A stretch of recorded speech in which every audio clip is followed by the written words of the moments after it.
اللہ الرحمن الرحیم فمن اتقى المشبہات استبرأ لدینہ وعرضہ، جو آدمی کے بچے گا ایسی چیزوں سے جس کے اندر اشتباہ ہے، تو اس نے اپنے دین کو بچا لیا اور اپنی آرزو کو بچا لیا۔ دین کو بچا لیا یعنی شیطان اس کو گمراہ نہیں کر سکے گا، اور شرعی مذمت اور برائی سے بھی وہ محفوظ ہو گیا، اور اس کی آبرو کو بچا لیا یعنی کوئی اس کی آبرو کے اوپر طعن و تشنیع نہیں کر سکے گا۔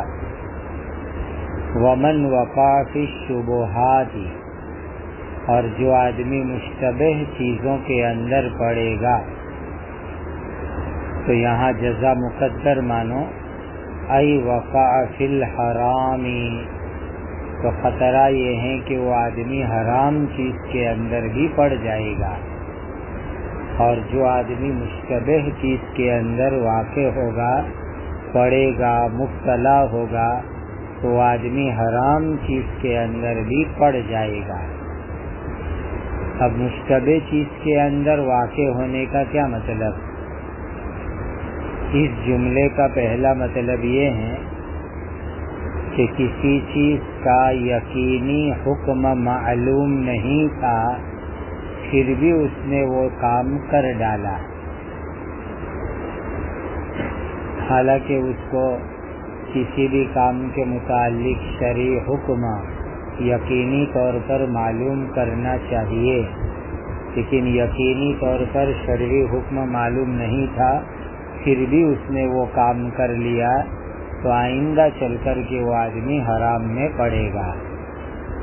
دوسرا مطلب یہ ہے کہ کسی چیز کے بارے میں شبہ ہے، پھر بھی بے دھڑک اس کا استعمال شروع کر دے۔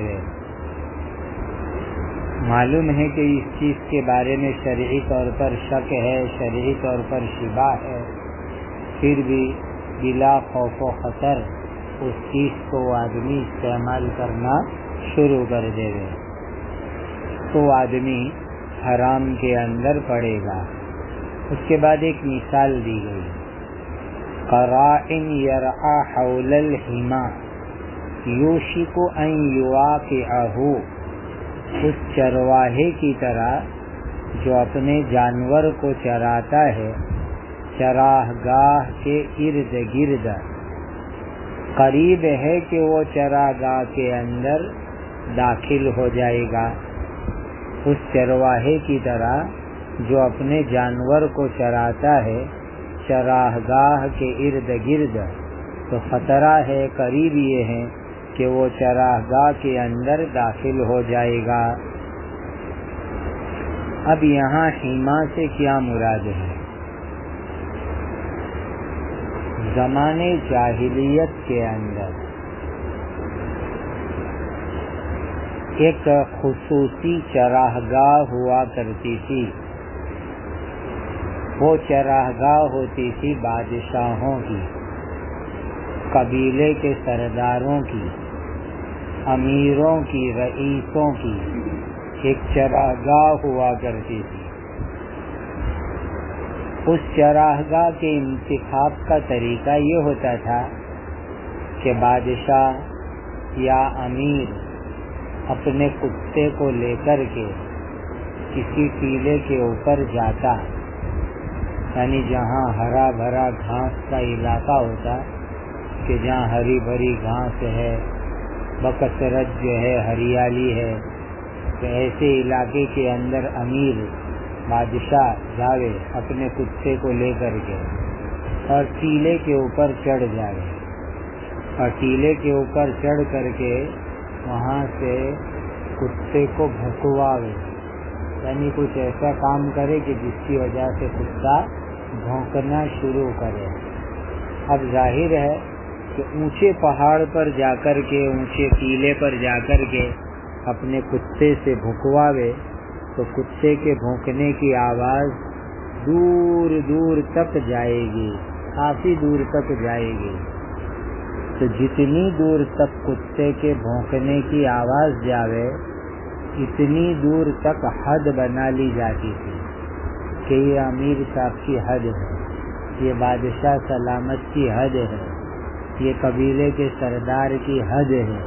جتنے دور تک کتے کے بھونکنے کی آواز گئی کہ اس حد کے اندر کوئی بھی عام آدمی داخل نہیں ہو سکتا، کوئی بھی عام آدمی اپنے جانور کو چرا نہیں سکتا۔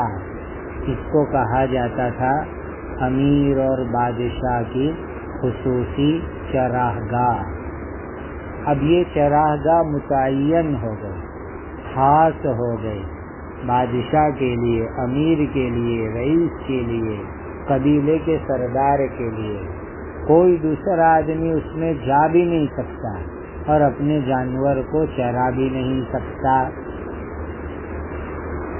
اب کوئی آدمی عام آدمی اپنے جانور کو لے کر چرانے کے لیے نکلا۔ اب اس نے دیکھا کہ یہ بادشاہ کی، امیر کی چراگاہ کی حد ہے، اس کی بارڈر ہے، اس کے اندر تو ہم نہیں جا سکتے، لیکن اس کے قریب قریب بھی بڑا بڑا گھاس ہے، ہریالی ہے، تو میں وہاں اپنے جانور کو چراؤں۔ اسی لیے وہ اپنے جانوروں کو امیر کی چراگاہ کے قریب میں لے جا کر کے چراتا ہے۔ امیر کی چراگاہ کی حد میں داخل نہیں ہوا، لیکن اس کے قریب قریب چراتا ہے۔ تو خطرہ کس بات کا ہے کہ وہ آدمی جو اپنے جانور کو لے کر چرانے گیا وہ خود کسی غفلت میں مبتلا ہوئے، مثلا پانی پینے بیٹھا، کھانے بیٹھا، آرام کرنے بیٹھا، اس درمیان کے اندر اس کے جانور بے قابو ہو کر آگے بڑھتے بڑھتے بڑھتے امیر اور بادشاہ کی چراگاہ کی حد میں داخل ہو جا رہے، گھس جا رہے، تو اب یہ آدمی مجرم قرار پائے گا کہ تو نے اتنی جرأت کر لی کہ اپنے جانور لے کر کے امیر کی چراگاہ میں آ گیا، بادشاہ کی چراگاہ میں آ گیا، کہ مجرم قرار پائے گا اور اس کو سزا ہوگی بادشاہ کی طرف سے، امیر کی طرف سے۔ تو کہنے کا حاصل کیا، اس آدمی کے لیے احتیاط کا تقاضا یہ تھا کہ امیر اور بادشاہ کی چراگاہ کی سرحد کے قریب بھی نہ جاوے، اس سے کافی دور اپنے جانوروں کو چراوے، اس لیے کہ قریب لے جانے میں اندیشہ یہ ہے کہ جانور آہستہ آہستہ آگے بڑھتے بڑھتے امیر کی چراگاہ میں آ جاوے اور یہ آدمی مجرم قرار پا جاوے۔ بس یہی حال ہے مشتبہ چیزوں کا، کہ جتنی چیزیں شریعت کی نظر کے اندر مشتبہ ہے اس کے قریب بھی مت جاؤ، اس لیے کہ اس کے قریب جاؤ گے تو آہستہ آہستہ بڑھتے بڑھتے تم حرام میں داخل ہو جاؤ گے اور اللہ کے مجرم قرار پاؤ گے۔ تو مشتبہات کے اندر پڑنے والا آگے چل کر کے حرام کا ارتکاب کرنے والا ہو جائے گا اور حرام میں پڑنے والا بن جائے گا اور اللہ تعالیٰ کی یہاں گنہگار ہوگا۔ مشتبہ چیزوں کے استعمال سے فی ذاتی ہی گناہ تو ہوگا نہیں، کیونکہ مشتبہات سے اس سے بچنا بہتر طریقہ ہے، لیکن مشتبہ چیزوں کے قریب گیا تو اب حرام میں جائے گا اور حرام میں جائے گا تو اللہ تعالیٰ کا گنہگار بن جائے گا۔ الا تنبیہ کی جا رہی ہے، دھیان سے سنو، وَإِنَّ لِكُلِّ مَلِكٍ حِمًا، ہر بادشاہ کی کوئی نہ کوئی چراگاہ مخصوص ہوا کرتی ہے۔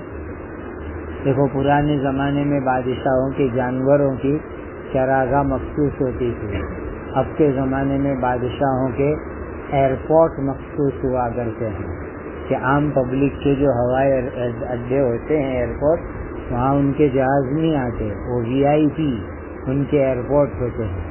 ریلوے اسٹیشن پر بھی ان کے لیے وی آئی پی گیٹ ہوتا ہے، وہیں سے وہ الگ آتے جاتے ہیں۔ تو یہ آج کے زمانے کے بادشاہوں کی ایک شان ہے۔ الا ان حم اللہ فی ارضہ محارمہ، اللہ تعالیٰ بھی بڑے بادشاہ ہے، ان کی چراگاہ اللہ کی زمین کے اندر حرام چیزیں ہیں، یعنی جتنی بھی چیزیں شریعت نے حرام کی، زنا ہے، شراب ہے، چوری ہے، یہ سب اللہ تعالیٰ کی چراگاہ ہے کہ جو آدمی اس کے قریب جائے گا، یعنی مشتبہ چیز کو اپنائے گا، تو خطرہ ہے کہ آہستہ آہستہ وہ حرام چیز میں داخل ہو جائے گا اور اللہ تعالیٰ کا مجرم بن جائے گا۔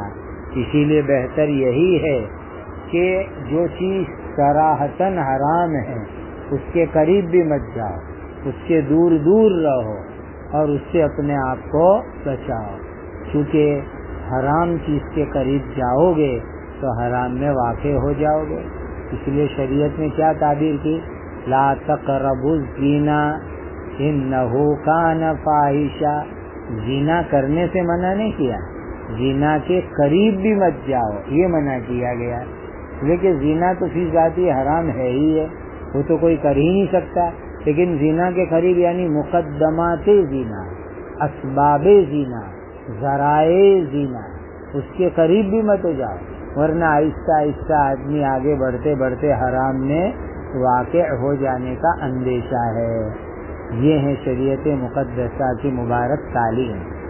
اب یہاں ایک مسئلہ ہے زیر بحث کہ اس طرح کی چراگاہ متعین کرنا صحیح ہے کہ غلط ہے۔ تو احناف کا اس سلسلے کے اندر مسلک یہ ہے کہ اس طرح کی چراگاہ متعین کرنا بادشاہ اور امیر کے لیے جائز نہیں ہے۔ حدیث شریف کے اندر آتا ہے لا حما الا للہ ولی رسولہ، لا حما الا للہ ولی رسولہ۔ لہذا احناف اس بات کی طرف گئے ہیں کہ بادشاہ اور امیر کے لیے اس طرح جو حکومت کی ملکیت کی، ملک کی زمین ہو اور اس میں قدرتی طور پر بارش سے گھاس وغیرہ اگتی ہو، اس میں سے کوئی حصہ اپنے لیے متعین کر دینا یہ جائز نہیں ہے۔ رہا یہ کہ حدیث شریف کے اندر اگر کسی چیز کی مثال بیان کی گئی تو مثال سے جواز پر استدلال نہیں ہوا کرتا، مثال تو وضاحت کے لیے ہوتی ہے، مثال مسئلے کو بیان کرنے کے لیے نہیں ہوتی۔ تو یہاں پر چراگاہ سے جو تشبیہ دی گئی تو اس کا یہ مطلب نہیں ہے کہ اس طرح خصوصی چراگاہ بنا لینا جائز ہو۔ البتہ ایک شکل ہے کہ بیت المال کے جو جانور ہوتے ہیں اس بیت المال کے جانور کے لیے اس طرح کچھ حصہ گھاس چرنے کا متعین کیا جا سکتا ہے، وہ ایک استثنائی شکل ہے۔ الا وان فی الجسد مضغۃ، اب دیکھیے ایک طرف یہ بات بیان ہو رہی تھی اپنے آپ کو مشتبہ چیزوں سے بچانے کی، حرام سے اپنے آپ کو دور رکھنے کی، اور ایک دم جو ہے ارشاد فرمایا کہ دھیان سے سنو، انسان کے بدن کے اندر ایک گوشت کی بوٹی ہے، ایک گوشت کا ٹکڑا ہے، ایک گوشت کا لوتھڑا ہے، اذا صلحت صلحت صلح الجسد کلہ، جب وہ درست ہو جاتا ہے تو پورا بدن بھی درست ہو جاتا ہے، وَإِذَا فَسَدَتْ فَسَدَ الْجَسَدُ كُلُّهُ، اور جب وہ خراب ہو جاتا ہے تو پورا بدن خراب ہو جاتا ہے۔ الا وہی القلب، دھیان سے سنو کہ وہ ہے انسان کا دل۔ اب دیکھیے حرام چیز سے بچنا، مشتبہ چیز سے بچنا، یہ اسی وقت پر ہوگا جب انسان کے اندر کامل تقویٰ ہو، اور تقویٰ کا محل انسان کا دل ہے۔ اسی لیے یہاں پر حدیث شریف کے اندر دل کی اہمیت کی طرف اشارہ کیا گیا ہے کہ دھیان سے سنو کہ انسان کے بدن کے اندر ایک چھوٹی سی گوشت کی بوٹی ہے۔ کتنی بڑی بوٹی؟ اطباء فرماتے ہیں کہ انسان کی جتنی مٹھی ہوتی ہے اتنا انسان کا دل ہوا کرتا ہے، دل کی سائز ناپنی ہو تو اپنی مٹھی دیکھ لینے کی کہ میری مٹھی کتنی ہے، اتنا انسان کا دل ہوا کرتا ہے. تو کہا جب یہ دل درست ہو جائے گا تو پورا بدن درست ہو جائے گا. یعنی کہ انسان جو ہے دل کے حکم کے تابع، دل کی مثال راجا کی تھی اور پورے بدن کے تمام اعضاء اس کے تابع. دل کے اندر سے جو احکامات جاری ہوتے ہیں اس کے مطابق پورا بدن عمل کرتا ہے. اسی لیے فرمایا کہ اگر دل کی اصلاح ہوگی، دل صاف ستھرا ہوگا. دل کی اصلاح کا مطلب کیا کہ دل جو ہے رذائل سے پاک اور صاف ہوئے، گندی عادت اور اخلاق سے دل پاک اور صاف ہوئے تو پھر پورا بدن بھی انسان کا پاک اور صاف ہو جائے گا. اور جب دل گندا ہوگا، فاسد ہوگا تو پورا بدن فاسد ہو جائے گا. دھیان سے سنو، وہ انسان کا دل ہے. جسمانی صحت اور تندرستی کا مدار دل کے اوپر ہے. انسان کی جسمانی تندرستی کا مدار دل پر، تو روحانی تندرستی کا مدار بھی دل کے اوپر ہے. ایک آدمی ڈھیلا چل رہا ہے کہ بھائی بہت ڈھیلے چل رہے ہو نا، تو بس جب سے اٹیک آیا نا تب سے میری طبیعت ذرا ایسی رہنے لگی، مجھے جو ہے ایک اسٹروک آ گیا ہے، تب سے بس طبیعت ایسی ہی ہو گئی. اب دیکھو ظاہری تندرستی کے لیے بھی انسان کے دل کے اوپر پورا مدار ہے. دل تندرست ہوتا ہے تو پورا بدن تندرست ہوتا ہے. اسی طرح روحانی بیماریوں کے اندر اور روحانی تندرستی کے اندر بھی دل کو مرکزی مقام حاصل ہے. گویا کہ بدن نام کی ایک دنیا ہے، ایک ملک ہے، اور دل نام کا اس کا ایک کیپٹل ہے، اس کا مرکزی شہر ہے اور اس کی راجدھانی ہے. کہ اگر راجدھانی کے اندر حالات ٹھیک ٹھاک ہے تو گویا کہ پورے ملک اور پورے بدن کے حالات ٹھیک ٹھاک ہے. اور قلب نام کے مرکزی مقام کے اندر گڑبڑی ہو گئی تو پورے بدن کے اندر خرابی آ جائے گی. اسی لیے دل میں کمال تقویٰ ہوگا اور آدمی اپنے آپ کو حرام سے بھی دور رکھے گا، مشتبہ چیزوں سے بھی دور رکھے گا تو پورے بدن سے صادر ہونے والے اعضاء اعمال صحیح ہو جائیں گے. پھر آنکھ حلال چیزیں دیکھے گی، غلط چیز دیکھنے سے بچے گی. کان صحیح باتیں سنیں گے، غلط بات سننے سے بچیں گے. زبان صحیح بات بولے گی، غلط بات بولنے سے بچے گی. ہاتھ پیر اچھے اعمال کریں گے، غلط اعمال سے اپنے آپ کو بچائیں گے. ایک اور چیز یہ ہے کہ جس طرح یہ قلب ہے، ایک بوٹی ہے، ایک لوتھڑا ہے، یہ تو ظاہر میں نظر آتا ہے کہ بھائی آپ سونوگرافی کروا لو، اینجیوگرافی کروا لو تو اس کی وجہ سے دل کی کیا پوزیشن ہے، دل کی کیا حالت ہے وہ نظر آتی ہے. لیکن دل کے اندر ایک قوت ہے، ایک جذبات ہے، ایک خیالات ہے، ایک چاہتے اور امنگیں بھی ہے جو نظر نہیں آتی، اور وہ ہیں قوت قلبیہ. اس کا نام رکھا جاتا ہے قوت قلبیہ. یعنی اس دل کے اندر سے جو جذبات جنم لیتے ہیں، جو خیالات وجود میں آتے ہیں، جو چاہتے امنگیں آرزوئیں وجود میں آتی ہے، وہ بھی ایک غیبی طاقت ہے جو کسی مشین کے ذریعے سے نظر آتی نہیں ہے. لیکن انسان کی روحانی تندرستی کا مدار اس کے اوپر ہے کہ اگر جذبات پاکیزہ دل سے نکلیں گے، خیالات پاکیزہ دل سے نکلیں گے، افکار پاکیزہ دل سے نکلیں گے، چاہتیں پاکیزہ دل سے نکلے گی تو پھر انسان جو ہے اچھے اچھے اعمال انجام دے گا. اور اس دل کے اندر آنے والے جذبات، خیالات، افکار، سوچ، چاہتیں اگر بگڑ گئی تو پھر انسان کے تمام اعمال ظاہریہ کا نظام بھی بگڑ جائے گا اور برباد ہو جائے گا۔ تو ظاہری اعمال اور قلب کی غیبی قوت اور طاقت دونوں کے درمیان میں کامل ربط اور جوڑ ہے کہ یہ جو غیبی قوت ہے جو قلب سے تیار ہو کر کے آتی ہے، اسی کے مطابق انسان ظاہر بدن سے اعمال کو انجام دیتا ہے۔ لہذا دونوں کے اندر اعتدال پیدا کرنے کی بہت ضرورت، ظاہری اعمال کے اندر بھی اعتدال ہو اور دل کے جذبات کے اندر بھی اعتدال ہو، اس کی بڑی ضرورت ہے۔ اسی طریقے سے دل کا کام مسلسل ہے، پورے بدن کے جتنے بھی اعضاء ہیں تمام اعضاء کو آرام ملتا ہے، لیکن دل کو آرام نہیں ملا کرے گا۔ جس دن دل کو آرام ملا سمجھو ہمیشہ کے لیے آرام کرنے چلے گئے۔ دل کو جو ہے آرام ہے ہی نہیں، دل مسلسل کام میں لگا ہوا ہے۔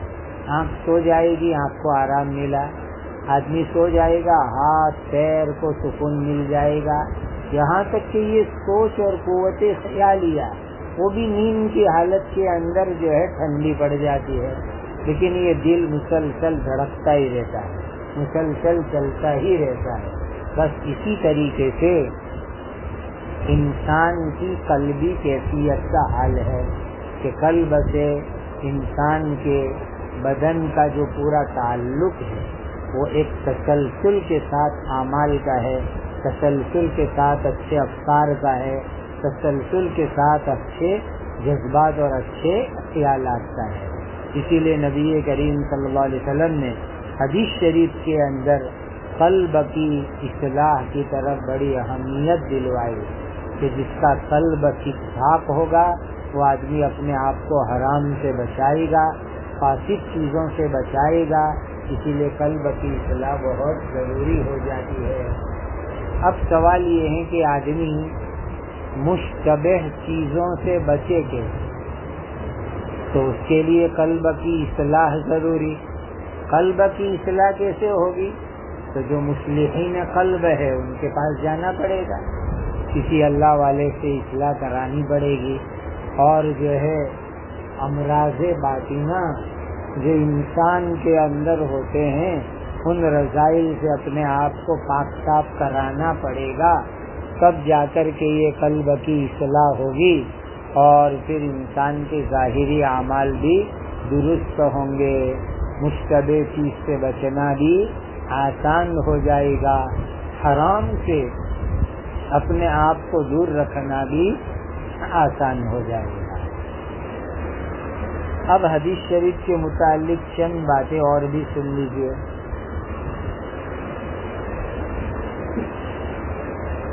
حدیث شریف میں ایک لفظ آیا تھا فَمَنِ اتَّقَى الْمُشَبَّهَاتِ اسْتَبْرَأَ لِدِينِهِ۔ دین تین چیزوں کا نام ہے، فَمَنِ اتَّقَى، دین تین چیزوں کا نام ہے۔ نمبر 1 التقوی عن الشرک، انسان اپنے آپ کو شرک سے بچاوے۔ نمبر 2 التقوی عن المعصیت، معصیت اور گناہ سے انسان اپنے آپ کو بچاوے۔ نمبر 3 التقوی عن المشتبہات، مشتبہ چیزوں سے انسان اپنے آپ کو بچاوے۔ یہ تین چیزوں کا نام جو ہے تقوی ہے، دین ہے۔ لہذا مشتبہ چیز سے اپنے آپ کو بچانا یہ دین کا ایک ثلث حصہ ہے، ایک تہائی حصہ ہے اور ایک بڑا اہم ترین حصہ ہے۔ اب مشتبہ چیزیں الگ الگ انواع کے ہیں۔ نمبر 1 اہل علم اور اہل اجتہاد کے لیے مشتبہ چیزیں، اہل علم اور اہل اجتہاد کے لیے مشتبہ چیزیں وہ کیا ہیں؟ نمبر 1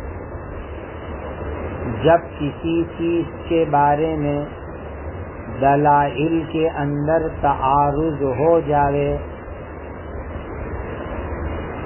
تو جس دلیل کو ترجیح حاصل ہوگی اس کو راجح قرار دے کر اس پر عمل بھی کرو اور اس کے مطابق لوگوں کو فتویٰ بھی دو. اہل علم کے لیے، اہل اجتہاد کے لیے جب مشتبہ چیز سے بچنے کا مطلب کیا کہ جب کوئی مسئلہ سامنے آئے، نیا مسئلہ، اور اس سلسلے کے اندر دلائل کے اندر تعارض ہو جائے، تو جس دلیل کو وہ راجح قرار دے اور جس کو ترجیح دے تو اس راجح کے اوپر عمل کرے اور اس کے مطابق فتویٰ دے، اور مرجوح قول اس کے لیے مشتبہ ہو جائے گا. کہ اب جس قول کو اس نے دلائل کے بنیاد پر راجح قرار دے کر فتویٰ دیا وہ تو ہے معمول بہا اور اس پر عمل کرنا ہے اور اس کے اوپر فتویٰ دینا ہے، لیکن جو قول مرجوح ہے اس کا نام کیا رکھا جائے گا؟ مشتبہ. اس سے بھی اپنے آپ کو بچا لے گئے، یہ بہت اچھی بات ہوگی. نمبر 2، اگر دلائل کے اندر مساوات ہو، تساوی ہو، برابر برابر کا درجہ ہو، تو اس صورت کے اندر حرمت اور عدم جواز والی جانب کو ترجیح دی جائے گی اور اس سے بچنا انسان کے لیے ضروری ہو جائے گا. یعنی دونوں طرف کے دلائل ایسے ہیں کہ ان دلائل کے اندر کسی چیز کو ہم ترجیح ہی نہیں دے پا رہے ہیں، تو پھر ایسی صورت کے اندر کیا کرنے کا کہ جو عدم جواز یا یہ کہ کراہت والی جانب ہو اس کو ترجیح دی جائے گی اور اس سے بچنا ضروری ہو جائے گا. عوام کے لیے مشتبہات کا معاملہ کیا ہے؟ نمبر 1، دین کا جو مسئلہ معلوم نہیں ہے اہل اجتہاد علماء سے رجوع کرے، اپنی عقل سے کام نہ شروع کر دے رہے. بہت سے لوگ کوئی نیا معاملہ پیش آئے گا تو جو اپنی عقل میں آیا اس کے مطابق کام شروع کر دیں گے، یہ ہے غلط طریقہ. اہل اجتہاد علماء سے رجوع کرے اور اہل اجتہاد اور علماء کی طرف سے جو فتویٰ ملے اس کے مطابق عمل کرے. نمبر 2، بعض مرتبہ علماء میں اختلاف ہو جاتا ہے. جو نیا معاملہ، نیا مسئلہ پیش آیا اس میں ایک عالم کی رائے یہ ہے، دوسرے مولانا کی رائے یہ ہے، ایک صاحب کا فتویٰ یہ ہے، دوسرے صاحب کا فتویٰ وہ ہے. تو اس صورت کے اندر جس عالم کو وہ زیادہ متقی سمجھتا اس عالم کے قول کے اوپر وہ عمل کرے کہ بھئی میری نظر کے اندر یہ زیادہ متقی ہے، زیادہ ذی علم ہے، تو اس کے قول کے اوپر آدمی کو عمل کرنا چاہیے. اور دوسرے عالم کا قول اس کے لیے مشتبہ کہا جائے گا، اس میں بھی وہ احتیاط کرے، وہ زیادہ بہتر سمجھا جائے گا. نمبر 3، بعض مرتبہ آدمی جس عالم کو زیادہ متقی سمجھتا ہے وہ اس چیز کو صحیح اور جائز بتلائے اور دوسرے عالم صاحب اس کو ناجائز بتلائے. تو ایسی صورت میں احتیاط کا تقاضا یہ ہے کہ دوسرے عالم نے جو بتلایا اور ناجائز قرار دیا اس کو بھی اہمیت سے لے، کیونکہ دوسرے عالم نے اپنے اجتہاد اور دلائل کی بنیاد کے اوپر اس کو ناجائز قرار دیا ہے، اسی لیے اس سے بھی اپنے آپ کو بچانا بہت ضروری ہو جاتا ہے. نمبر 4، جو نیا مسئلہ پیش آیا اس میں دونوں عالم ایک درجے کے ہیں، دونوں کا تقویٰ بھی ایک درجے کا ہے، تو پھر کس کی بات پر عمل کرے؟ جن کی طرف وہ زیادہ رجوع کرتا ہو ان کی بات پر عمل کرے. یعنی عام متن وہ جس کی طرف رجوع کرتا ہو ان کی بات پر عمل کرے. اسی لیے کہتے ہیں کہ جس طریقے سے دنیا میں لوگ فیملی ڈاکٹر متعین کرتے ہیں کہ بھئی کوئی بھی معاملہ پیش آئے گا ہمارے فیملی ڈاکٹر کو پوچھنا پڑے گا، کوئی بھی معاملہ آئے گا ہمارے فیملی ایڈوکیٹ وکیل صاحب سے مشورہ کرنا پڑے گا. اس طرح ایک فیملی مفتی بھی متعین کر لے کہ بھئی یہ ہمارے خاندان کے، ہمارے گھرانے کے یہ رہنما رہبر عالم صاحب ہے، ہم کو جو بھی ضرورت پیش آئے گی ہم انہی سے رجوع کریں گے۔ تو جب دو عالم برابر کے درجے کے، دونوں کا تقویٰ بھی برابر کے درجے کا، دونوں کی علمی قابلیت بھی برابر کے درجے کی، اور دونوں کے قول میں تعارض ہو جائے تو زیادہ تر آدمی جن سے رجوع کرتا ہے اس کی بات کے اوپر عمل کرے اور اس کی بات کو لے لے۔ ایک اور بات یہاں یہ سمجھنی چاہیے کہ پیچھے والی روایت کے اندر احسان کی بات کہی گئی، اب اس احسان کو مشتبہات کے ساتھ جوڑو تو ایک بات کیا نکلے گی کہ احسان کے بھی الگ الگ درجات ہے، اسی طرح مشتبہات کے بھی الگ الگ درجات ہے۔ احسان کے اول درجہ یہ تھا کہ آدمی فرائض کو ادا کرے اور شریعت میں جو نواہی اور منکرات ہے اس سے اپنے آپ کو بچاوے، یہ احسان کا اعلیٰ ترین درجہ تھا کہ فرائض پر عمل کرو، نواہی سے اپنے آپ کو بچاؤ، یہ اعلیٰ ترین درجہ تھا۔ اور مستحب درجہ وہ تھا جو حدیث شریف میں بیان کیا گیا تھا، ان تعبد اللہ کأنک تراہ فإن لم تکن تراہ فإنہ یراک، وہ احسان کا مستحب درجہ تھا۔ یہی حال ہے مشتبہات کے اندر بھی کہ جو چیزیں شریعت کے اندر حقیقی طور پر مشتبہ ہے، حقیقی طور پر جس کے اندر شبہ ہے، اس سے اپنے آپ کو بچاؤ۔ حقیقت میں دلائل میں تعارض ہے، نصوص میں تعارض ہے، حقیقت کے اندر جس کے اندر شک شبہ ہے، قیاس کے اندر جو ہے کوئی چیز ہمارے سامنے واضح نہیں ہو رہی ہے، تو حقیقی جو مشتبہ چیز ہے اس سے اپنے آپ کو بچاؤ، یہ ہے اعلیٰ ترین درجہ۔ البتہ اشتباہ کا ایک درجہ ہے جس کو کہا جاتا ہے وسوسہ اور وہم، وسوسہ اور وہم، اس سے بچنا شریعت میں مطلوب نہیں ہے، اس سے بچنا شریعت میں مطلوب، وہ تو غلو فی الدین کہلاتا ہے کہ آدمی وسوسے اور وہمیات سے بھی اپنے آپ کو بچاوے، وہ دین کے اندر جو ہے غلو کہلاتا ہے کہ بھئی آپ جو ہے یہ چیز کھاتے نہیں ہیں، بس ذرا سا مجھے وسوسہ رہتا ہے ان کے معاملے میں، ابے سیدھا سیدھا کھا، وسوسے چھوڑ، غلو چھوڑ، اس طریقے کا۔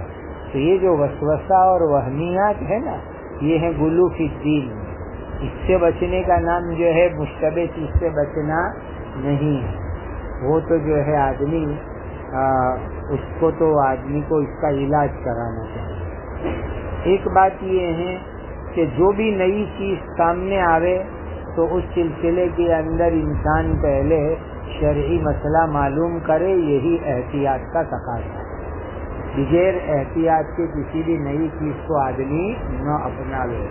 آج کے زمانے کے اندر کھانے کی، پینے کی، استعمال کی، کاروبار کی ایسی نئی نئی چیزیں وجود میں آ رہی ہے تو پہلے اس کے شرعی حکم کی تحقیق کر لیں کہ بھئی یہ شریعت کی نظر میں کیا ہے، پھر اس کے بعد ہی اس کو اپنانا چاہیے۔ یہ نہیں کہ بھئی آدمی اپنا شوق پورا کرنے کے واسطے جو نئی چیز سامنے آئی وہ اس کو اپنا لے۔ آج کل تو لوگوں کو ایک ریکارڈ قائم کرنے کا شوق ہے کہ یہ نئی ریسٹورینٹ وہاں میں کھانے جاؤں، یہ نئی چیز کھا لوں، یہ نئی چیز پہن لوں، یہ نئی چیز استعمال کر لوں، یہ نئی چیز جو ہے خرید لوں۔ نہیں، پہلے شرعی طور پر تحقیق کرے کہ اس کا شریعت کی نظر کے اندر کیا حکم ہے، اس کے بعد اس کو اپناوے، یہ آدمی کے لیے بہت ضروری ہے۔ لفظ قلب آیا تو قلب کی وجہ تسمیہ بھی سمجھ لو۔ نمبر ایک، بعض حضرات کہتے ہیں کہ پلٹنے کی وجہ سے اس کو قلب کہا جاتا ہے کیونکہ وہ پلٹتا رہتا ہے، ابھی قلب کا ارادہ کیا تھا اور تھوڑی دیر میں اس کا ارادہ کیا ہو جاتا ہے، وہ پلٹتا رہتا ہے، ایک حال کے اوپر وہ رہتا نہیں ہے، اس لیے اس کو قلب کہتے ہیں پلٹنے کی وجہ سے۔ نمبر دو، قلب الشیء مغز الشیء کو بھی کہا جاتا ہے، کسی چیز کا لب لباب، کسی چیز کا خلاصہ. تو کیونکہ قلب پورے بدن کا خلاصہ ہے، لب لباب ہے، مغز ہے، اس اعتبار سے بھی اس کو قلب کہا جاتا ہے. بعض حضرات کہتے ہیں کہ وہ الٹا لٹکا ہوا ہے، قلب وہ الٹا لٹکا ہوا ہے، اسی لیے اس کو قلب سے تعبیر کیا جاتا ہے. پھر ایک بحث ہے کہ بھئی قلب کا عقل کا محل کون سا، محل عقل کون سا. تو اس سلسلے میں بھی مختلف رائے پائی جاتی ہے. ایک رائے یہ ہے کہ عقل کا محل قلب ہے، دوسری رائے یہ ہے کہ عقل کا محل دماغ یعنی بھیجا ہے، تیسری رائے یہ ہے کہ عقل کا اصل محل قلب ہے، لیکن جب عقل تام ہو جاتی ہے تو دماغ تک پہنچ جاتی ہے. اور چوتھا قول حضرت الاستاذ مفتی سعید صاحب نور اللہ مرقدہ فرماتے ہیں اس کو طے کرنا ہی مشکل ہے کہ عقل کا محل کون سا ہے، لہذا اس کی بحث اور جد و جہد کے اندر مت پڑو. اللہ تعالیٰ نے عقل کو جہاں بھی رکھا ہوگا، دماغ میں رکھا ہے، دل میں رکھا ہے، مغز میں رکھا ہے، اس کے چکر میں پڑنے کی کوئی ضرورت نہیں. جی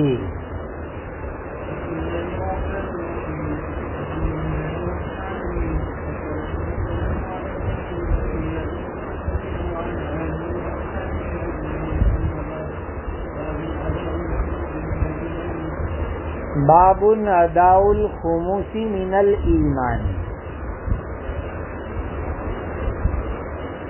اب یہ باب جو ہے نا یہاں کتاب الایمان میں بھی ہے اور ابواب الخمس کے اندر بھی یہ باب امام بخاری رحمۃ اللہ علیہ لائے، بالکل انہی الفاظ کے ساتھ تقریباً. تو بعض مرتبہ آدمی کو ابواب میں تکرار کا شبہ ہو جاتا ہے کہ بھئی ابواب میں جو ہے تکرار ہو رہی، لیکن ایک بات سمجھو، یہاں یہ جو اداء الخمس من الایمان فرمایا ہے یہ بحیثیت ایمان کے اس کو بیان فرمایا ہے، اور ابواب الخمس غنیمت کے اندر جو لائے ہیں وہاں اس کو خمس غنیمت کے احکام کے ذیل میں لائے ہیں، اسی لیے اس کو تکرار نہیں کہا جائے گا. دونوں کا خلاصہ الگ الگ ہے. یہاں ایمانیات کے ذیل میں ایمانیات کی حیثیت سے ذکر کیا جا رہا ہے، اور وہاں پر جو اس کو ذکر کیا گیا ہے خمس کی ادائیگی کے اعتبار سے اس کو ذکر کیا گیا ہے. مال غنیمت کا خمس ادا کرنا، مال غنیمت کا خمس ادا کرنا یہ بھی ایمان کے تقاضوں میں سے ایک تقاضا ہے. مال غنیمت میں سے خمس کو نکالنا یہ بھی ایمان کے شعبوں میں سے ایک شعبہ ہے کہ بھئی ایمان کا تقاضا یہ ہے کہ غانمین کو جو مال ملا تو وہ سب آپس میں تقسیم نہ کر ڈالے، بلکہ اس میں سے خمس نکال کر کے بیت المال کے اندر جمع کراوے، مرکزی حکومت کے اندر جمع کرا دے. یہ بھی ایمان کا تقاضا ہے. تو گویا کہ یہاں تقاضے ایمان کو بتایا گیا کہ غنیمت میں سے غانمین خمس سے نکال کر کے بیت المال میں حکومت کے مرکزی فنڈ کے اندر اس کو جمع کرا دے رہے. جی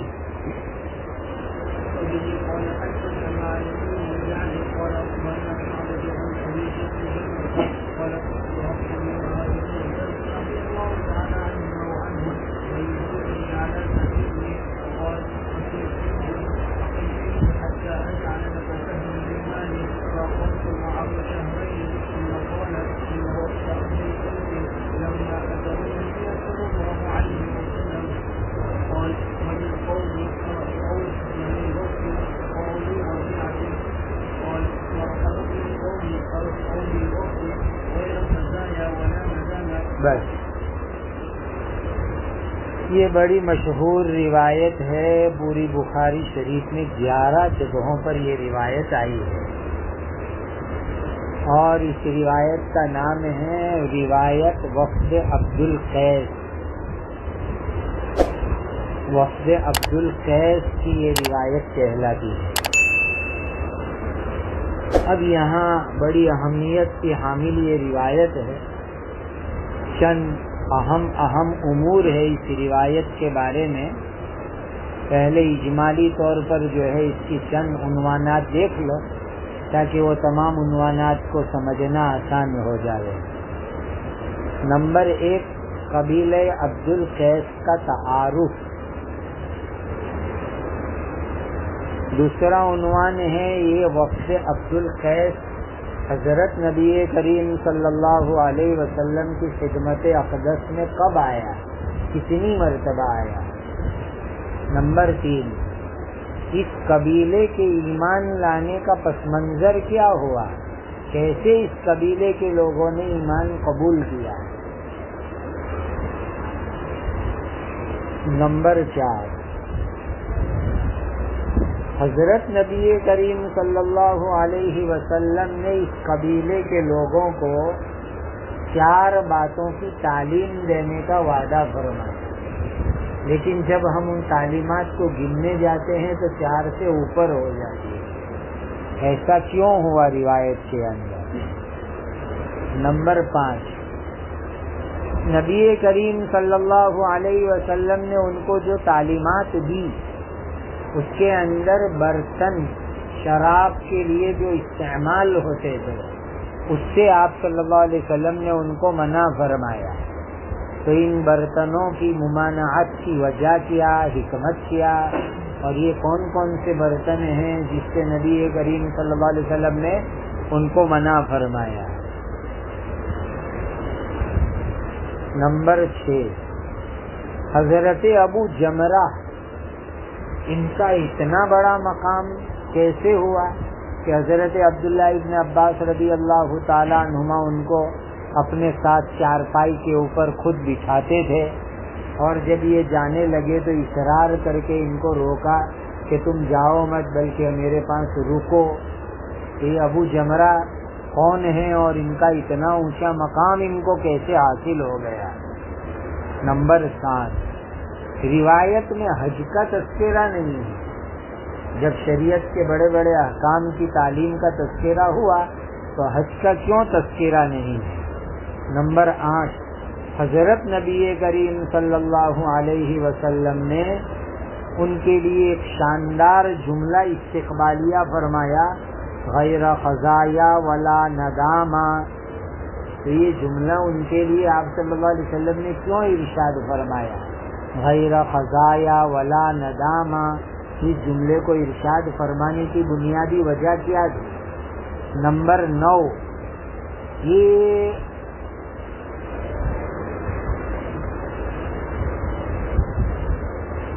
اشہر حرم کے متعلق جو تذکرہ آ رہا ہے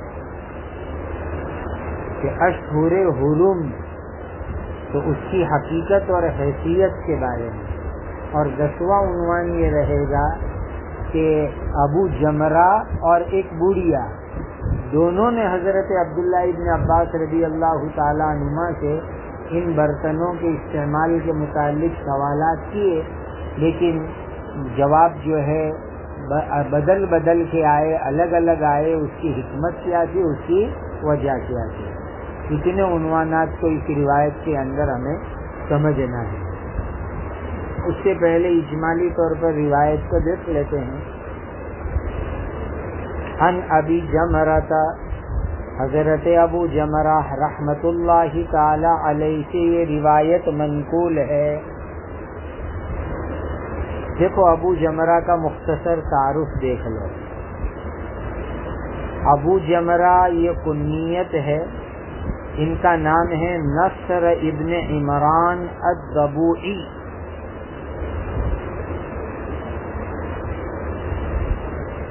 یہ حضرت عبداللہ ابن عباس رضی اللہ تعالی عنہما کے بڑے چہیتے تھے۔ حضرت عبداللہ ابن عباس کی ان کے اوپر بڑی توجہ تھی۔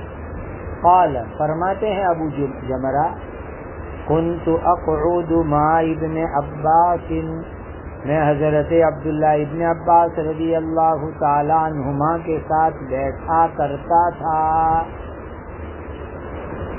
اب یہ سمجھنے کی بات ہے کہ حضرت ابو جمرہ حضرت عبداللہ ابن عباس رضی اللہ تعالی عنہما کے ساتھ کب بیٹھا کرتے تھے، کس زمانے میں بیٹھا کرتے تھے؟ تو حضرت عبداللہ ابن عباس رضی اللہ تعالی عنہما کو حضرت علی رضی اللہ تعالی عنہ نے بصرہ کا گورنر بنایا تھا اپنی امارت، اپنی خلافت کے زمانے میں۔ تو جس زمانے میں حضرت علی رضی اللہ تعالی عنہ بصرہ کے گورنر تھے، خلیفہ حضرت علی رضی اللہ تعالی عنہ امیر المومنین تھے، اپنی خلافت کے زمانے میں انہوں نے حضرت عبداللہ ابن عباس رضی اللہ تعالی عنہما کو بصرہ کا گورنر بنایا تھا۔ اس زمانے کا یہ واقعہ ہے حضرت ابو جمرہ کو ساتھ میں بٹھانے کا۔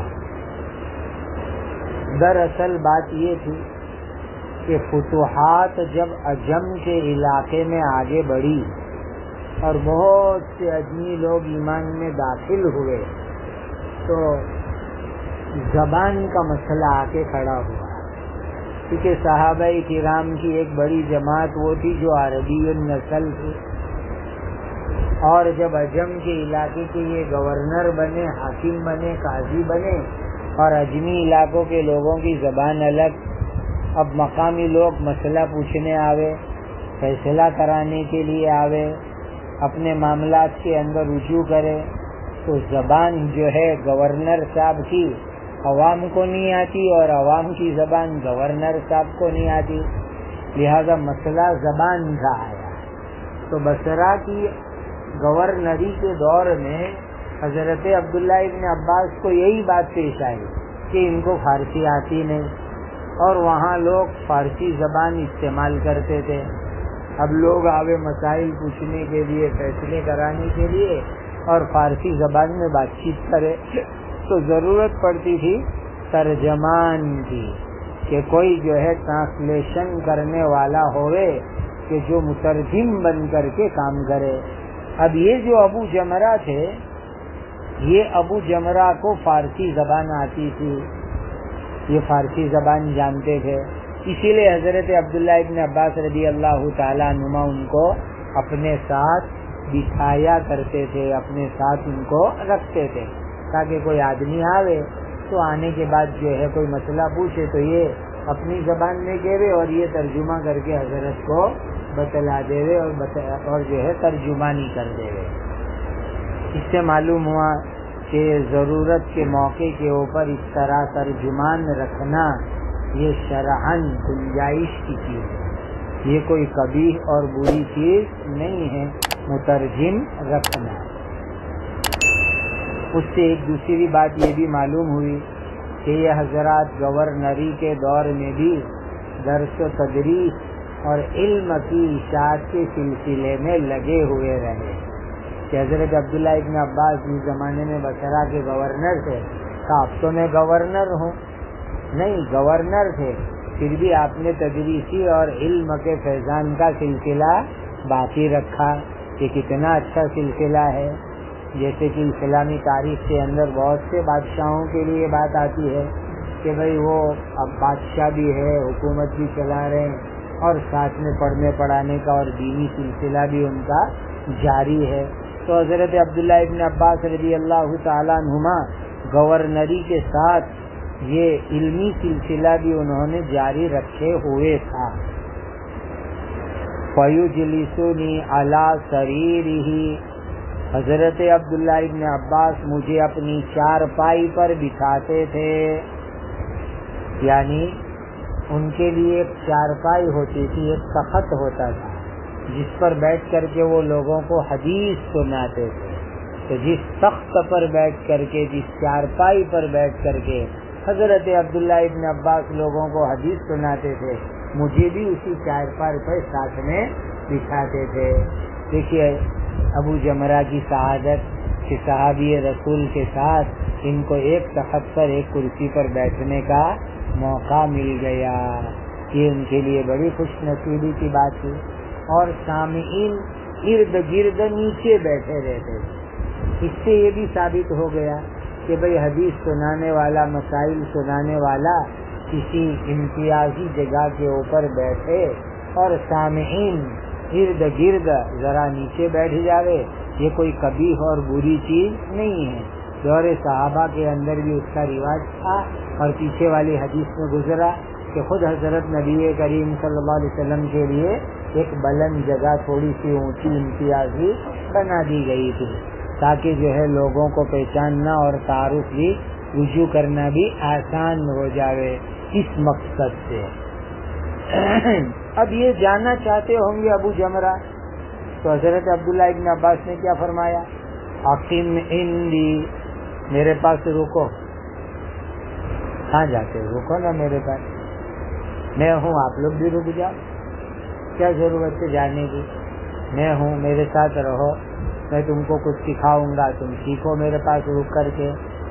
حتی اجعل لک سہما من مالی، یہاں تک کہ میں میرے مال میں سے تمہارے لیے بھی ایک حصہ متعین کر دوں، میں اپنے مال میں سے تمہارے لیے بھی ایک حصہ متعین کر دوں۔ دیکھو اس زمانے کے اندر باقاعدہ تنخواہ نہیں ملتی تھی، بلکہ جو کچھ وظیفہ مل جاتا تھا کہ اس وظیفے میں سے کچھ حصہ میں تم کو بھی دے دوں گا، تم رکو میرے پاس، مجھے جو وظیفہ ملے گا اس وظیفے میں سے کچھ حصہ میں تم کو بھی دے دوں گا، اس لیے تم رکو میرے پاس، میرا بھی تمہارا بھی حصہ لگا دوں گا وظیفے میں۔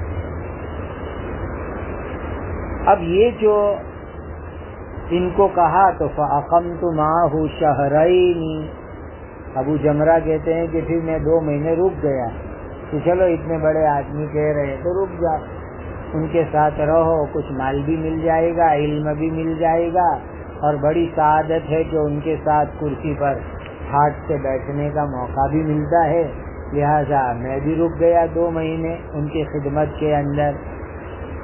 اب یہاں رک کر کے جو ہے ایک بات سمجھیں کہ حضرت ابو جمرہ کو اتنا اونچا کیوں مقام ملا کہ حضرت عبداللہ ابن عباس اپنے ساتھ تخت پر بٹھا رہے ہیں، ان کو کہہ رہے کہ تم رکو نا میرے پاس، کیوں جا رہے ہو، اپنے مال میں سے، وظیفے میں سے میں تم کو بھی کچھ دوں گا، اتنا زیادہ اعزاز اکرام کیوں کر رہے ہیں؟ تو ایک وجہ تو آپ کو ابھی بتلا دی گئی، کیونکہ وہ مترجم کا کام کرتے، ترجمے کا کام کرتے، لیکن اور وجوہات بھی ہے اس کے۔ نمبر 2، دوسری وجہ یہ ہے کہ اس زمانے کے اندر ایک بڑا اختلافی مسئلہ تھا حج تمتع کے سلسلے کے اندر۔ حضرت معاویہ رضی اللہ تعالی عنہ کی رائے حج تمتع کے لیے بالکل نہیں تھی، وہ حج تمتع کے قائل نہیں تھے حضرت معاویہ رضی اللہ تعالی عنہ، اور حضرت عبداللہ ابن عباس رضی اللہ تعالی عنہما حج تمتع کے قائل تھے۔ اب آیا جو ہے حج کا زمانہ، اور ابو جمرہ نے حج کا احرام باندھا، اور حج تمتع ہی کا احرام باندھا، ابو جمرہ نے احرام باندھا۔ اب اس پر جو ہے ظاہر ہے کہ لوگ اشکال کریں گے کہ بھئی حضرت امیر معاویہ تو منع کرتے ہیں اور تم نے کیوں حج تمتع کا احرام باندھ لیا؟ تو لوگوں نے جب اشکال کیا اور بات تشویش کی آئی، تو اس زمانے میں حضرت ابو جمرہ نے ایک خواب دیکھا کہ خواب کے اندر کوئی حاطف غیبی ان کو یوں کہہ رہا تھا، حج مبرور وعمرۃ متقبلۃ، حج مبرور وعمرۃ متقبلۃ، کہ ابو جمرہ تم نے جو حج کا احرام باندھا ہے نا، تمہارا حج بھی مقبول ہے، تمہارا عمرہ بھی مقبول ہے۔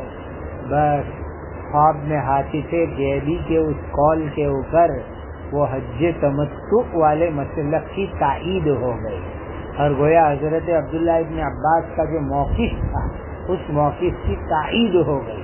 اسی لیے حضرت عبداللہ ابن عباس بہت خوش رہتے تھے کہ ابو جمرہ بڑے صاف ستھرے دل کے آدمی ہیں، بڑے مخلص آدمی ہیں، کہ انہوں نے حج تمتع کی نیت کی اور جو ہے ان کے حج تمتع کی مقبولیت کی خواب میں بشارت ہو گئی، گویا کہ میرا موقف اور میرا مسلک بالکل صحیح ہے۔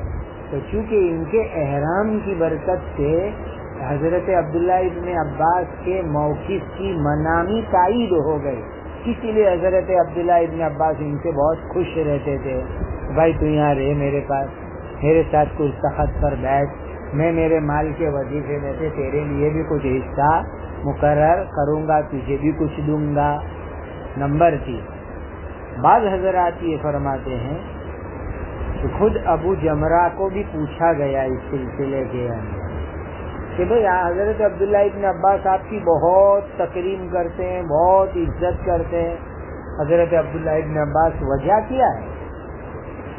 تو خود ابو جمرہ نے یہ وجہ بیان فرمائی کہ میں نے حج تمتع کی نیت کی تو خواب میں مجھے نبی کریم صلی اللہ علیہ وسلم کی زیارت نصیب ہو گئی، اور آپ صلی اللہ علیہ وسلم نے میرے اس عمل کی توثیق فرمائی۔ تو میں نے پھر بیدار ہونے کے بعد حضرت عبداللہ ابن عباس رضی اللہ تعالیٰ عنہما کو عرض کیا کہ حضرت آج تو خواب میں نبی کریم صلی اللہ علیہ وسلم کی زیارت ہو گئی اور میرے اس عمل کی آپ صلی اللہ علیہ وسلم نے توثیق فرما دی، بس اس توثیق کے اندر جو ہے حضرت عبداللہ ابن عباس کے موقف کی توثیق تھی، اسی لیے حضرت عبداللہ ابن عباس بہت خوش رہتے تھے ابو جمرہ سے کہ بھائی ابو جمرہ تو واہ بڑے اچھے آدمی، یہ تو عمرے کا احرام باندھتے ہیں، حج کا احرام باندھتے ہیں، اور جو ہے رسالت اقدس سے وہ تو تائید کرا لیتے ہیں کہ آپ صلی اللہ علیہ وسلم خواب میں ان کی تائید فرما دیتے ہیں، اور ان کی تائید کے ذیل میں میری تائید ہو گئی، میرے موقف کی، میرے مسلک کی تائید ہو گئی، اسی لیے حضرت عبداللہ ابن عباس رضی اللہ تعالیٰ عنہما ان سے بہت خوش رہتے تھے، بھائی تم یہاں رہو، میرے ساتھ تخت پر بیٹھو۔ اس سے ایک ضابطہ یہ نکالا ہے سرائے حدیث میں کہ شرافت اور مقبولیت کے آثار یہ انسان کی عزت بڑھانے کے اسبابوں میں سے ایک سبب ہے کہ انسان کے اندر شرافت ہو، انسان کی مقبولیت ہو، تو اس کی وجہ سے انسان کی عزت بڑھ جایا کرتی ہے۔ شرافت اور مقبولیت کی بنیاد کے اوپر کہ بھئی یہ بڑا نیک، جیسے کوئی طالب علم نے آ کر کے استاد کو بہت اچھا خواب سنا دیا، تب استاد کی نظر کے اندر اس کی عزت بڑھ جائے گی کہ ماشاءاللہ اس طالب علم کا کیا کہنا، اتنے اچھے اچھے خواب اس کو نظر آتے ہیں، اس کے معمولات اتنے اچھے ہیں، اس کی پابندی اتنی اچھی ہے، تو یہ چیز عزت بڑھانے کا ذریعہ بنتی ہے۔ جیسے کہ حضرت ابو جمرہ کی عزت بڑھ گئی ان کے استاد حضرت عبداللہ ابن عباس رضی اللہ تعالیٰ عنہما کی نظر کے اندر۔ اب یہ جو انہوں نے 2 مہینے قیام کرنے کا ارادہ کر لیا اور 2 مہینے قیام کیا، تو اس قیام کے زمانے کے اندر حضرت عبداللہ ابن عباس رضی اللہ تعالیٰ عنہما نے ان کو حدیث سنائی۔ کون سی؟ یہ وفد عبد القیس کی آمد والی حدیث سنائی۔ ثم قال، اس قیام کے زمانے کے اندر یہ حدیث سنائی حضرت عبداللہ ابن عباس رضی اللہ تعالی عنہما نے۔ اب سوال یہ ہے کہ یہ حدیث سنانے کا پس منظر کیا ہوا تھا، وہ پس منظر بھی سمجھو یہ حدیث شریف سنانے کا۔ تو حدیث شریف سنانے کا پس منظر یہ ہوا کہ ایک بوڑھیا نے آ کر کے حضرت عبداللہ ابن عباس رضی اللہ تعالی عنہما سے ایک مسئلہ پوچھا تھا نبیذ کے متعلق، کہ وہ جو شراب کے مشہور 4 برتن ہیں اس میں سے کسی ایک برتن کے متعلق سوال کیا کہ اس کے اندر میں نبیذ بناؤں تو یہ نبیذ بنانا میرے لیے صحیح ہے کہ نہیں ہے۔ تو وہ جو 4 برتن آگے حدیث شریف میں اس کی پوری وضاحت آ رہی ہے، حنتم، دبا، نقیر، مزفت۔ تو اس برتن کے اندر نبیذ بنانے کے سلسلے کے اندر وہ بوڑھی اماں پوچھنے کے لیے آئی، تو حضرت عبداللہ ابن عباس نے کہا کہ نہیں، اس میں نبیذ وبیز نہیں بنانے کی، تم کو احتیاط کرو اس برتن کے اندر نبیذ بنانے کی۔ تو حضرت ابو جمرہ کا معمول کیا تھا کہ وہ اس برتن میں نبیذ بنا کے پیا کرتے تھے، اس لیے وہ کہنے لگے حضرت میں تو بناتا ہوں اس میں نبیذ اور میں تو پیتا ہوں۔ تو حضرت عبداللہ ابن عباس نے ابو جمرہ کو کہا آپ بھی آئندہ احتیاط کرو، اس کے اندر جو ہے نبیذ بنانی نہیں چاہیے۔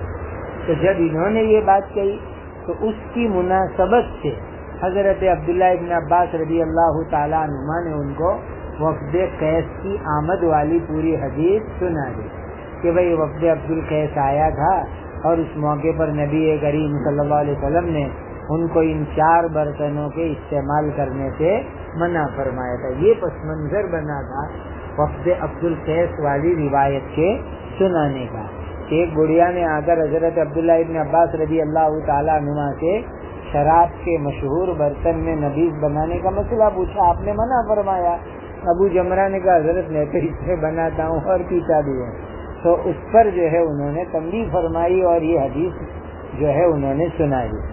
ثم قال، پھر حضرت عبداللہ ابن عباس رضی اللہ تعالیٰ عنہما نے ارشاد فرمایا، یعنی کہ وفد عبد القیس والی حدیث سنائی۔ گویا کہ یہ حضرات اپنے تلامیذہ کو اجتہاد کا طریقہ بھی سکھاتے۔ دیکھو پوری حدیث سنائی اور حدیث کے ذریعے سے مستدل بدلا کہ میں جو تم کو اس میں نبیذ پینے سے منع کر رہا ہوں تو اس کا مستدل یہ حدیث کہ اس حدیث سے استدلال کر کے میں تم کو منع کر رہا ہوں کہ یہ اپنے تلامیذہ کو اجتہادی شان اور اجتہادی ذوق دے رہے ہیں کہ دیکھو میں کہاں سے تم کو منع کر رہا ہوں۔ تو کہا دیکھو یہ وفد عبد القیس آیا تھا، اس موقع پر یہ ہوا تھا اور اس روایت سے استدلال کر کے میں تم کو منع کر رہا ہوں۔ قال ان وفد عبد القیس لما اتوا النبی صلی اللہ علیہ وسلم، حضرت عبداللہ ابن عباس رضی اللہ تعالیٰ عنہما نے فرمایا کہ جب عبد القیس کا وفد حضرت نبی کریم صلی اللہ علیہ وسلم کی خدمت میں آیا، حضرت نبی کریم صلی اللہ علیہ وسلم کی خدمت کے اندر عبد القیس کا وفد آیا۔ دیکھو وفد کس کو کہتے ہیں وہ سمجھو، جس کو انگریزی کے اندر ڈیلیگیشن کہا جاتا ہے، ڈیپیوٹیشن بھی کہا جاتا ہے، اور ہماری گجراتی میں کہتے ہیں پرتینیدھی منڈل، عربی میں اس کو کہتے ہیں وفد۔ کسی قبیلے یا قوم کے معزز افراد، کسی قبیلے کے خاندان کے معزز افراد، منتخب افراد جب کسی امیر یا بادشاہ یا کسی بڑے کے پاس پہنچے تو اس کو وفد سے تعبیر کیا جاتا ہے۔ کسی قبیلے کے، کسی خاندان کے، کسی علاقے کے معزز، باحیثیت، باعزت لوگ کسی مقصد کے لیے بااقتدار لوگوں کے پاس جاوے، اہل حکومت کے پاس جاوے، امیر اور گورنر کے پاس جائے تو اس کو وفد کہا جاتا ہے، یہ وفد کہا جائے گا۔ تو یہ عبد القیس کا وفد حضرت نبی کریم صلی اللہ علیہ وسلم کی خدمت اقدس کے اندر حاضر ہوا۔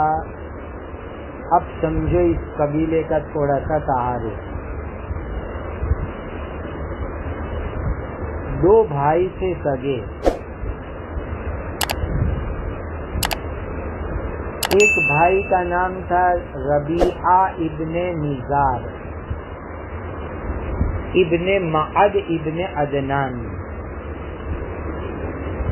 ربیعہ ابن نزار ابن معد ابن عدنان، اور دوسرے ہیں مدر ابن نزار ابن معد ابن عدنان۔ یہ دونوں حقیقی بھائی ہوتے ہیں۔ کون؟ مدر اور ربیعہ، مدر اور ربیعہ دونوں حقیقی بھائی، اور دونوں کا نسب اس طرح ہے، ربیعہ ابن نزار ابن معد ابن عدنان، مدر ابن نزار ابن معد ابن عدنان۔ بھائیوں میں کشا کشی تو رہتی ہے، ان دونوں بھائیوں میں بھی کچھ شیشہ تانی اور کشا کشی ہو گئی، تو یہ دونوں بھائی جو ہے الگ ہو گئے۔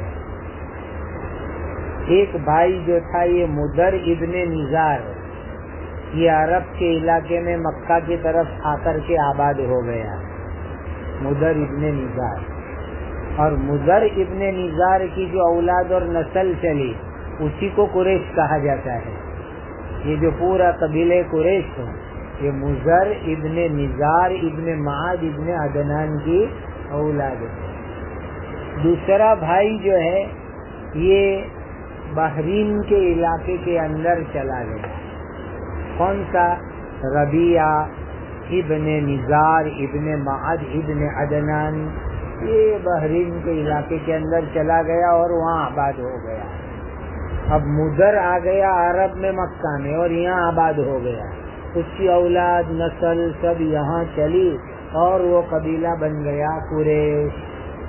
اور وہ ربیعہ جو وہاں چلا گیا تھا اس کی اولاد جو وہاں بحرین اور اس علاقے میں آباد ہو گئی، وہ پورا خاندان بن گیا، وہ ہو گئے عبدالقیس، کیونکہ ان کے خاندان کے اندر ایک جد امجد کا نام عبدالقیس تھا، اس پر سے جو ہے پورے قبیلے کا نام جو ہے عبدالقیس ہو گیا۔ تو یہ اصل میں قبیلے کے ایک بڑے جد امجد کا نام ہے، قبیلے ربیعہ کا عبدالقیس، اس پر سے پورے قبیلے کی پہچان ہونے لگی عبدالقیس، اور اس سے جو ہے یہ وفد عبدالقیس۔ اصل تو ان کا علاقہ یمن کے یہ سب باشندے، اور وہ سیل عریم اور سبا کا ڈیم ٹوٹنے سے پہلے جو کچھ عقل مند لوگ پچھلی آسمانی کتابوں کی باتوں کی روشنی میں ادھر ادھر چلے گئے تھے، اس میں یہ لوگ بھی چلے گئے تھے اور ان کی جان بچ گئی تھی۔ تو اصل میں یہ دونوں حقیقی بھائی اور کشا کشی میں ناراضگی میں دونوں الگ الگ جگہ چلے گئے اور دونوں الگ الگ جگہ جا کر کے آباد ہو گئے۔ اب یہ وفد عبدالقیس حضرت نبی کریم صلی اللہ علیہ وسلم کی خدمت اقدس میں کب آیا؟ یہ ایک ہے بڑا اہم اور معرکۃ العرا مسئلہ۔ بہترین رائے یہ ہے کہ وفد 2 مرتبہ حضرت نبی کریم صلی اللہ علیہ وسلم کی خدمت میں آیا۔ پہلی مرتبہ سن 5 ہجری میں، اس وقت پر 9 افراد پر یہ وفد مشتمل تھا، 9 افراد پر مشتمل، سن 5 ہجری کے اندر۔ اور دوسری مرتبہ ان کی آمد ہوئی عام الوفود میں، عام الوفود یعنی سن 9 ہجری کے اندر، اور اس وقت پر ان کے افراد کی تعداد 40 تھی۔ یہاں حدیث شریف کے اندر جو واقعہ ہے اندازہ یہ ہے کہ ان کی اول آمد کے موقع کا واقعہ ہے، یعنی وفد عبدالقیس جب پہلی مرتبہ حضرت نبی کریم صلی اللہ علیہ وسلم کی خدمت میں حاضر ہوا سن 5 ہجری کے اندر، اس موقع کا یہ واقعہ ہے۔ بعض حضرات سن 8 ہجری کے بھی قائل ہوئے ہیں کہ دوسری مرتبہ اس وفد کی آمد سن 8 ہجری میں ہوئی ہے، لیکن زیادہ راجح یہ بات ہے کہ عام الوفود یعنی سن 9 ہجری میں اس وفد کی دوسری مرتبہ آمد ہوئی تھی۔ تو 2 مرتبہ یہ قبیلے کے لوگ نبی کریم صلی اللہ علیہ وسلم کی خدمت کے اندر آئے۔ اب یہ قبیلے کے لوگ آئے کیوں؟ یہ واقعہ بھی بڑا عجیب ہے کہ یہ قبیلہ آیا کیوں نبی کریم صلی اللہ علیہ وسلم کی خدمت میں۔ آنے کی وجہ اور اسی کے ذیل میں ہے ان کے ایمان کا واقعہ۔ یہ قبیلہ ایمان کیسے لایا؟ اس قبیلے کے اندر ایک آدمی ہے منقذ، میم نون قاف اور زال، منقذ نام کے، یہ بڑے تاجر آدمی تھے یہ منقذ، اور یہ تاجر جو ہے تجارت کی غرض سے مدینہ منورہ آئے ہوئے، وہاں بحرین سے، یہ قبیلہ بحرین میں آباد ہو گیا تھا، تجارت کی غرض سے آئے اور مدینہ منورہ میں کچھ خرید و فروخت کر رہے تھے۔ حضرت نبی کریم صلی اللہ علیہ وسلم نے دیکھا کوئی پردیسی آدمی ہے باہر کا آیا ہوا اور مدینہ منورہ میں تجارت کر رہا ہے، تو نبی کریم صلی اللہ علیہ وسلم نے جا کر ان کی ملاقات کی۔ اس سے معلوم ہوا کہ کوئی نیا آدمی نظر آئے تو سامنے سے اس کی ملاقات کرنی چاہیے، اپنا دینی فائدہ ہو جائے گا۔ حضور گئے وہ منکس کے پاس اور جا کر کے اس کو پوچھا تم کہاں کے ہو؟ کہا بحرین سے آیا ہوں۔ کس قبیلے سے؟ تو کہا عبد القیس رضیہ سے میرا تعلق ہے۔ آپ صلی اللہ علیہ وسلم نے ان کے ساتھ گفتگو کی، بات چیت کی۔ اس گفتگو کے دوران ان کا جو قبیلہ ہے وہاں بحرین میں عبد القیس، اس قبیلے کے بڑے بڑے سرداروں کا نام لے کر حضور نے بات پوچھی کہ اچھا تمہارے قبیلے میں وہ فلاں سردار ہے، وہ کیسے ہیں، وہ اس وقت کیا حال میں ہیں، کیا کام کر رہے ہیں۔ کئی ان کے سرداروں کے نام لے لے کر کے حضور نے ان کے بارے میں پوچھا۔ تو یہ منشی حیران رہ گئے کہ بھئی یہ مدینہ کے آدمی، اصل مکہ کے آدمی، کبھی ہمارے علاقے میں تشریف نہیں لائے، ان کو کیسے معلوم کہ ہمارے خاندان میں یہ بھی بڑا، یہ بھی رئیس، یہ بھی سردار، یہ بھی بڑا آدمی۔ بہت متاثر ہوئے نبی کریم صلی اللہ علیہ وسلم کی اس گفتگو سے، اور پھر حضور نے ان کو ایمان کی دعوت دی تو یہ منشیز نے ایمان قبول کر لیا۔ آئے تھے کاروبار کے لیے لیکن ایمانی تجارت ہو گئی، ایمان قبول کر لیا، اور یہ منشیز ایمان قبول کر کے وطن بحرین میں، لیکن جانے کے بعد انہوں نے کیا کام کیا؟ اپنا ایمان چھپایا، کسی کے سامنے اپنا ایمان ظاہر، یہاں تک کہ اپنی بیوی کو بھی نہیں بتلایا کہ میں مومن ہو کر آیا ہوں، مسلمان ہو کر کے آیا ہوں، بیوی تک سے انہوں نے بات چھپائی۔ البتہ کیونکہ نبی کریم صلی اللہ علیہ وسلم نے ان کو نماز کی تلقین کی تھی، اسی لیے وہ وہاں گھر میں چھپ چھپ کے نماز پڑھ لیتے تھے، چھپ کے باہر کسی کو نظر نہ پڑے، اس اطمینان پر کہ بیوی تو کسی کو کچھ کہے گی نہیں کہ یہ کیا کر رہے ہیں، کہ بھائی جس کو نماز معلوم نہ ہو وہ آدمی نماز کے بارے میں کیا کہہ رہے گا، یوگا کر رہے ہیں یا ایکسرسائز کر رہے ہیں یا کہ ورزش کر رہے ہیں، یہی سمجھے گا جس کو نماز کے۔ تو ان کی بیوی کچھ دنوں تک تو یہ سب دیکھتی رہی تماشا کہ یہ کیا کر رہے ہیں، وہ تماشا سمجھ کے دیکھتی رہی۔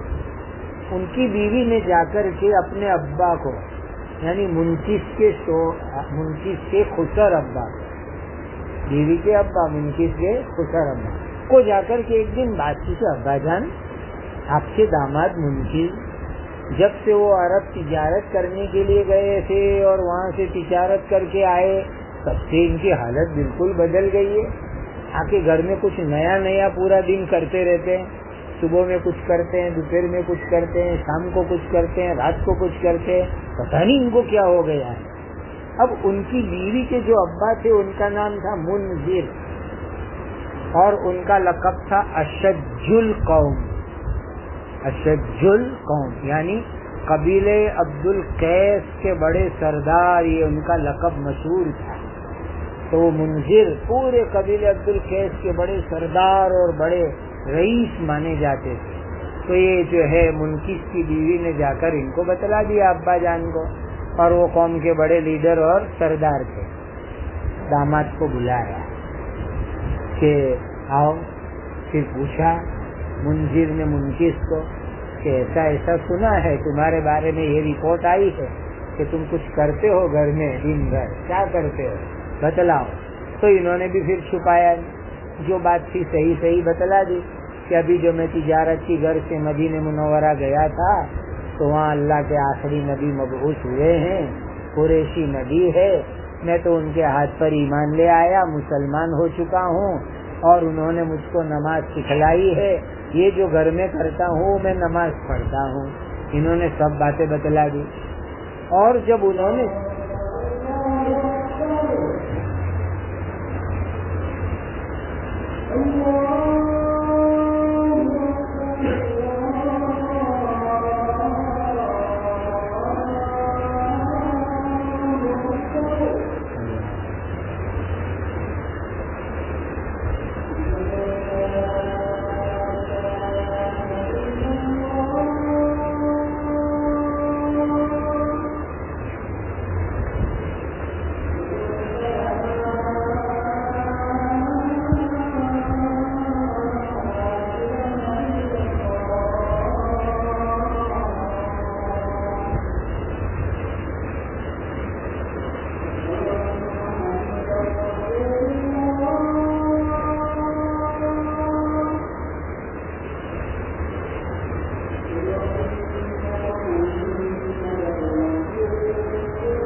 تو وہ منذر بھی بڑے متاثر ہوئے غائبانہ طور پر نبی کریم صلی اللہ علیہ وسلم سے، اور چونکہ وہ قبیلے عبد القیس کے بڑے آدمی سمجھے جاتے تھے، تو پھر اب انہوں نے یہ طے کیا کہ چلو جس کے بارے میں تمہارا کہنا یہ ہے کہ مدینہ میں اللہ کے آخری نبی کی تشریف آوری ہو گئی، اور وہ تو ہمارے چچیرے خاندان سے تعلق رکھتے ہیں، لہذا ہمیں ان کی ملاقات کے لیے باقاعدہ وفد بھیجنا چاہیے کہ ہم جاوے وفد کی شکل میں، اور وہ جو دین لوگوں کو سکھلاتے ہیں اس کا خلاصہ کیا ہے، اس کی تعلیمات کا لب لباب کیا ہے، اس کا نچوڑ کیا ہے، وہ ہمیں معلوم کرنا چاہیے۔ اس لیے یہ وفد جو ہے نبی کریم صلی اللہ علیہ وسلم کی خدمت اقدس میں حاضر ہوا۔ اب یہ وفد عبد القیس کی خوبی یہ ہے کہ قبیلے عبد القیس کے لوگوں کے ساتھ جنگ جدال کی نوبت نہیں آئی، یہ لوگ بغیر جنگ جدال کے ایمان لائے۔ یہ جو پہلے شخص منقذ آئے تھے مدینہ، وہ ایمان لائے، ان کی تشکیل کے اوپر منذر ایمان لائے، اور ان کی تشکیل کے اوپر پھر دوسرے لوگ آئے پورا وفد، اور اس طریقے سے ایمان کی بہار ان کے پورے قبیلے میں چل پڑی۔ کوئی جنگ نہیں، کوئی لڑائی نہیں، بہت امن اور عافیت کے ساتھ اس قبیلے والوں نے ایمان کو قبول کر لیا۔ تو جب یہ وفد نبی کریم صلی اللہ علیہ وسلم کی خدمت میں حاضر ہوا، قال من القوم، آپ صلی اللہ علیہ وسلم نے پوچھا یہ کون سی قوم آئی میرے پاس؟ نئے آئے تو پوچھنا چاہیے تعارف، کون سی قوم کے لوگ آئے میرے پاس؟ او من الوفد، کس کے نمائندے بن کر کے تم لوگ آئے ہو؟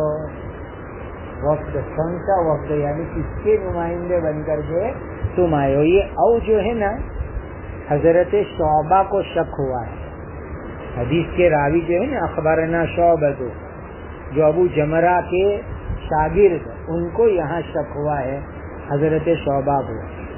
تو ان لوگوں نے نبی کریم صلی اللہ علیہ وسلم کے سوال کے جواب میں فرمایا قالوا ربیعۃ، کہ ہمارا تعلق تو قبیلے ربیعہ سے ہیں، ہم تو آپ کے چچیرے خاندان کے ہیں۔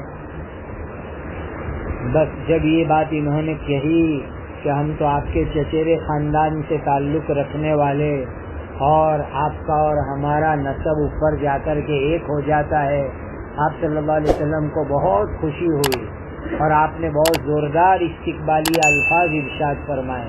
کیا فرمایا؟ مرحبا بالقوم مرحبا بالوفد غیر خزایا ولا ندامہ، مرحبا بالقوم مرحبا بالوفد غیر خزایا ولا ندامہ۔ شرح فرماتے ہیں کہ آنے والے مہمانوں کو اس طرح کے جملے کہنے چاہیے تاکہ ان کو بھی اچھا لگے کہ ہمارے آنے سے ان کو بوجھ ہوا نہیں ہے، گرانی ہوئی نہیں ہے۔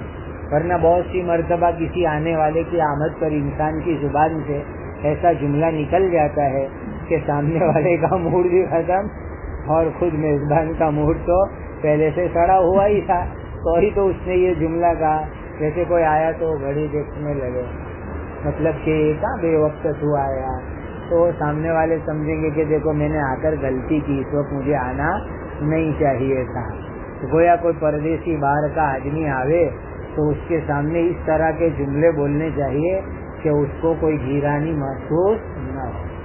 شرح فرماتے ہیں کہ مہمان کی شرم دور کرنے کے لیے میزبان کو ابتدا بالکلام کرنا چاہیے، مہمان کی شرم دور کرنے کے لیے میزبان کو ابتدا بالکلام کرنا چاہیے، اس لیے کہ یہ مہمان آئے تھے اور مہمان تو بولنے میں شرمائیں گے، تو میزبان ہی پوچھ لے کہاں جناب کا ورود مسعود کہاں سے ہوا، کہاں سے آپ تشریف لائے ہیں، تو جو ہے پہلے سے خود پوچھ لے تاکہ وہ بیچارہ شرما رہا ہے تو اس کی شرم دور ہو جائے۔ اور دوسری بات یہ کہ آنے والوں کی اجنبیت ختم ہو جائے کہ بھائی یہ جن کے یہاں میں آیا ہوں تو بڑے اچھے لوگ ہیں، سامنے سے سب پوچھتے ہیں مجھ کو، یہ نہیں کہ مجھے سب کچھ کہنا پڑتا ہے تو سامنے سے پوچھتے ہیں، ان کی اجنبیت انجانا پن ختم ہو جائے۔ اور تیسری بات بڑی پتے کی لکھی ہے کہ دراصل بات یہ کہ جیسا کہ یہ بتلایا گیا کہ یہ دونوں کا نسب اوپر جا کر کے ملا ہوا ہے. کون؟ مدر اور ربیعہ دونوں حقیقی بھائی تھے اور ان میں آپس میں کھینچا تانی رہتی تھی. تو وہ ناراضگی اور کھینچا تانی ان کی نسلوں میں بھی نیچے آئی ہوئی تھی. ادھر بحرین کے اندر ربیعہ قبیلہ جا کے آباد ہوا جو عبد القیس کہلایا، اور ادھر یہ قریش. تو ان کے آبا و اجداد کے اندر جو ناراضگی تھی وہ ناراضگی نیچے تک اتری ہوئی تھی. نیچے تک لوگ ایک دوسرے سے ناراض رہتے تھے. تو بڑوں کے اندر محبت نیچے تک آتی ہے، بڑوں کے اندر دشمنی وہ بھی نیچے تک اترتی ہے. تو نیچے تک جو ناراضگی اتری ہوئی تھی. اب ہوا کیا؟ حضور کا تعلق ہے قبیلے مدر سے، حضور قریشی ہے اور یہ آنے والے ہیں ربیعہ خاندان کے. اسی لیے آپ صلی اللہ علیہ وسلم نے وہ آبا و اجداد کے زمانے سے جو ناراضگی چلی آ رہی ہے، کھینچا تانی چلی آ رہی ہے، اس کو ختم کرنے کے لیے ان کو مرحباً کے لفظ استعمال فرمائے تاکہ وہ پرانی ناراضگی کا جو ایک انداز کھینچا تانی کا چلا آ رہا ہے وہ کیا ہو جائے؟ ختم ہو جائے. اسی لیے حضور نے ان کے استقبال کے اندر یہ جملے ارشاد فرمائے. مغرب بات پڑھیں گے جمعرات تک میں کتاب الایمان پورا کرنا ہے انشاءاللہ. چاہے جمعرات کو رات کتنی دیر